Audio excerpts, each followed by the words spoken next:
যারা শান্তিপুর যেত তারা সব সময় এই মেলাটার দিকে তাকিয়ে থেমে যেত। আর ঠিক এইভাবেই একটা রাতের নিজের গাড়িতে চড়ে যাত্রা করছিল, আর ওই ভূতের মেলা সম্পর্কে একেবারেই জানতো না। ওই দেখ ভাই, ওইদিকে একটা মেলা বসেছে। ভাই, সময়টা দেখেছিস? রাত 12টা বাজে। এখন শহর থেকে এত দূরে কোনো মেলা কি করে বসে থাকতে পারে? কি করে বসতে পারে না মানে? আমি তো আমার চোখের সামনেই দেখতে পাচ্ছি। দেখতে তো আমিও পাচ্ছি, কিন্তু আমার এগুলো ঠিক লাগছে না। কি ভুল, কি সত্যি, আমার খুব খিদে পেয়েছে। আর মেলাতে ভালো সিঙ্গাড়া তো পাওয়া যায়। আমার মতে তুইও চল আমার সাথে। আমার মনে হয় এর পরে আর কোনো খাবার পাওয়া যেতে পারে, বুঝলি তো? ঠিক আছে। বলদেব আর বীরেন্দ্র গাড়ি থেকে নেমে মেলার দিকে এগিয়ে গেল।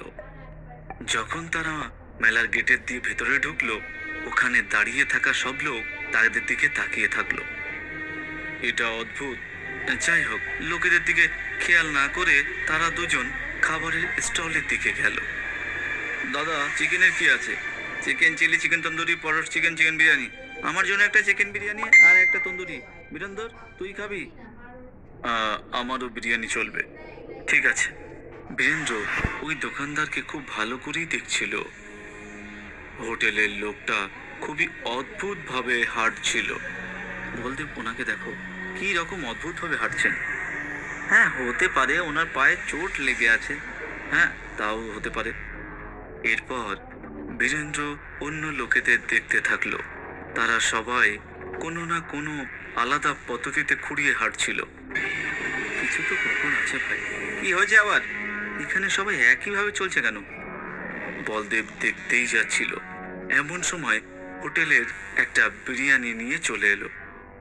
এ নাও তোমাদের অর্ডার। হ্যাঁ হ্যাঁ হ্যাঁ, বীরেন্দ্র তুই অন্যদের বাদ দে, জলদি খা, তারপর চলে যাওয়া যাক। ঠিক আছে। দুজন বন্ধু খেতে শুরু করলো। হোটেলের মালিক ওদের দিকে হা করে তাকিয়েছিল। বীরেন্দ্র নজর ওই দিকে যায়, কিন্তু সে বেশি পাত্তা না দিয়ে খাবার খাওয়া বজায় রাখে। কিছুক্ষণ পর দুজনের খাওয়া শেষ হয়। চিকেন খুব ভালো ছিল দাদা, একেবারে ফাটাফাটি। হোটেলের লোক কিছু না বলেই টাকা নিয়ে নিল। আর তারপর বীরেন্দ্র আর বলদেব মেলার গেটের দিকে এগিয়ে গেল। তারা ওরা গেট থেকে বেরোতেই যাচ্ছিল, এমন সময় ওই হোটেলের মালিকটা তাদের ডাকতে শুরু করলো। আরে দাঁড়াও! দুজনেই দাঁড়িয়ে গেল। হোটেল মালিক তাদের সামনে এলো। তোমরা আমার হোটেলের স্পেশাল ডিশটা তো খেলেই না। হোটেলের মালিক তাদের সামনে একটা ডিশ নিয়ে আসে, যাতে কাপড় দিয়ে ঢাকা ছিল। এটা কি? মনে হচ্ছে স্পেশাল কিছু হবে। বলদেব এক্সাইটেড ছিল।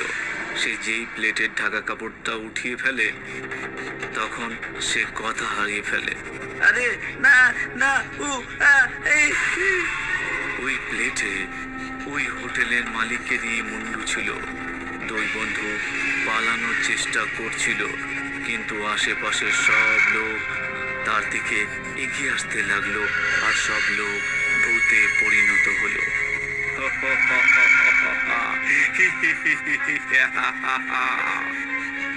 সব ভূতেরা বলদেবকে ঘিরে নেয়, আর ওই ভূতগুলো বীরেন্দ্র আর বলদেবের শরীর থেকে হাত পা আলাদা করে দিল।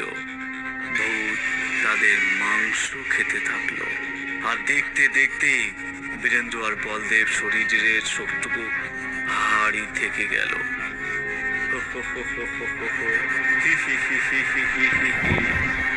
প্রতি রাতে এই মেলা বসতো, আর প্রতি রাত কেউ না কেউ এই ভূতেদের শিকার হয়ে উঠত। এইরকম আর একটা রাতের কথা।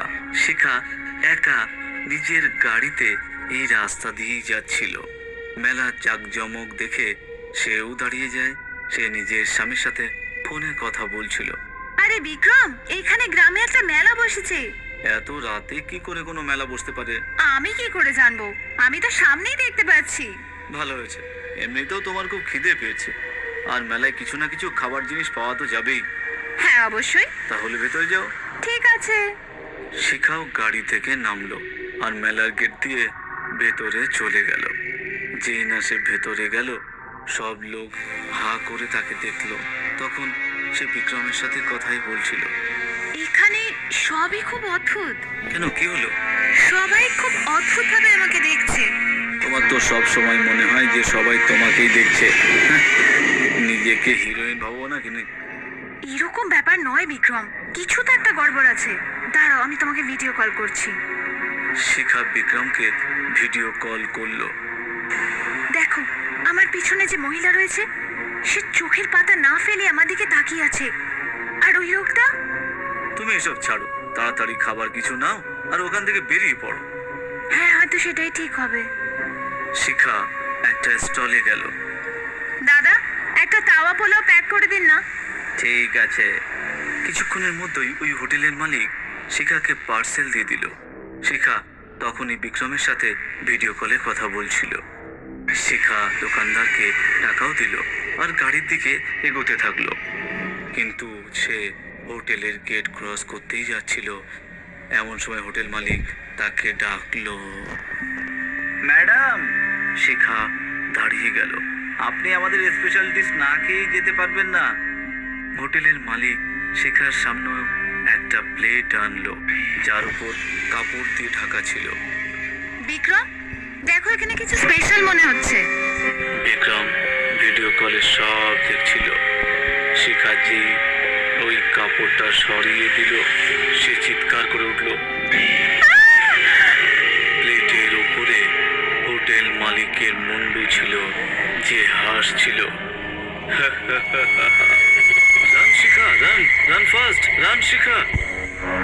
শিখা পালানোর চেষ্টা করলো, কিন্তু সব ভূত তাকে ঘিরে নিল। ভূত নিজের আসল রূপে ফিরে আসে, আর ভূতেরা শিখা টুকরো টুকরো করে দিল আর তাকে খেতে থাকে। এই সব কিছু ভিডিও কলে বিক্রম দেখছিল। শিখা!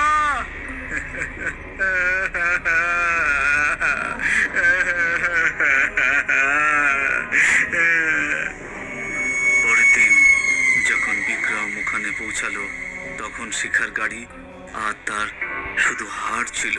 এই হাড়গুলোকে ধরে বিক্রম কাঁদতে লাগলো। শিখা! কিছুদিন পর্যন্ত বিক্রম সুখে চলে যায়। তার বউ শিখা আর নেই। তারপর কিছুদিন পর ওর জ্ঞান ফেরে। ওই ভুতুড়ে মেলার দৃশ্য তাকে বিরক্ত করতে থাকে। সেই ভূত যারা শিখাকে খাচ্ছিল, আমি এই সব কিছু শেষ করে ছাড়বো। আর সেটা ভেবেই বিক্রম ওই জায়গাতে গেল। কিন্তু দিনের বেলা সে আশেপাশে খোঁজ নিল। অনেক বছর আগে এখানে একটা মেলা বসেছিল। মেলাতে আগুন লেগে যায় আর কেউ বাঁচে না। সেই অবধি আজ পর্যন্ত রোজ রাতেই ভূতেদের মেলা বসে, আর কারো না কারো শিকারও হয়ে যায়। এরপর থেকে আর কোনো শিকার এই ভূতেদের শিকার হবে না। বিক্রম একজন মহান পুরোহিতের কাছে যায় আর তাকে সব ঘটনা বলে। ওখানে পঞ্চভূতের পুজো করে ওই সব ভূতেদের আত্মাকে শান্তি দিতে হবে। তাহলে চলুন, আজ নয়, এই পূজা কেবল পূর্ণিমার রাতেই হতে পারে। সেই রাত যেখানে মেলা অবশ্যই বসবে, কিন্তু ভূতেরা দুর্বল হবে। ঠিক আছে। পূর্ণিমার রাতে বিক্রম সব ব্যবস্থা করে নিল। ওই মেলার বাইরেই সে পূজা মণ্ডপ বানিয়েছিল, আর বড় পণ্ডিতের সাথে সাথে আরো অনেক পণ্ডিত মন্ত্র জপ করতে থাকে। ওম জলায় নমঃ, ওম বায়ুয় নমঃ, ওম অগ্নি নমঃ, ওম আকাশায় নমঃ, ওম হ্রিং বিরিং ক্লিং বুধে নমঃ। পঞ্চ মহাভূতের মন্ত্রে ভূতেদের কষ্ট হচ্ছিল। বন্ধ করো, এসব বন্ধ করো। ভূতেরা ছটফট করছিল, কিন্তু পণ্ডিতেরা নিজেদের মন্ত্র বলতেই থাকে। আর বেশ কিছু ঘন্টা পুজোর পরে একটা একটা করে সব ভূত উধাও হয়ে যায়, আর ভুতুড়ে মেলাও উধাও হয়ে যায়। বিক্রম, এরপর থেকে এই মেলায় কখনো বসবে না। তোমার শিকার তো ফিরে আসতে পারবে না, কিন্তু এরপর থেকে আর কেউ এই ভূতেদের শিকার হবে না। ধন্যবাদ, ধন্যবাদ পণ্ডিত মশাই। বিক্রম কাঁদছিল, কিন্তু